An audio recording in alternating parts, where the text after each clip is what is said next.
ડભોઈની નામાંકિત શ્રી દયારામ કેળવણી મંડળ સંચાલિત શાળાઓમાં વેલકમ ફંક્શનનું આયોજન કરાયું. ડભોઈની નામાંકિત દયારામ કેળવણી મંડળ સંચાલિત શાળાઓમાં આજરોજ વેલકમ ફંક્શન અને પ્રવેશોત્સવનું આયોજન કરાયું. કાર્યક્રમ દરમિયાન શાળાના પ્રમુખ દીપક ગોપાલભાઈ ભોંયવાલાએ બાળકોને ચોકલેટ અને ફ્રૂટી આપી આવકાર્યા. મુખ્ય શિક્ષક આશાબેન કાપડિયા, જયશ્રીબેન ગજ્જર, રિતેશ પટેલ તથા શિક્ષકગણે બાળકોને રંગબેરંગી પેન્સિલ આપી સ્વાગત કર્યું. ફુગ્ગાઓથી સજાવટ કરી બાળકોને રમકડા અને વિવિધ રમતો દ્વારા આનંદિત કરાયા. સાથે જ વાલીઓને બાળકોના શિક્ષણમાં સક્રિય રસ લેવા અને શાળાના સંપર્કમાં રહેવાની અપીલ કરવામાં આવી. ડભોઈની નામાંકિત શ્રી દયારામ કેળવણી મંડળ સંચાલિત શાળાઓમાં આજરોજ વેલકમ ફંક્શનનું આયોજન કરવામાં આવ્યું હતું.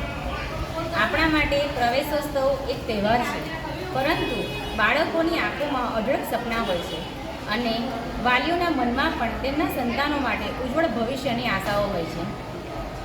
અમારી શાળામાં આજરોજ પ્રવેશોત્સવનું જે આયોજન કર્યું હતું તેમાં ટ્રસ્ટી સાહેબ શ્રી દીપકભાઈ ભોંયવાલા સાહેબ તરફથી બાળકોને ફ્રૂટી તેમજ ચોકલેટ આપીને ખૂબ જ ખુશ કર્યા.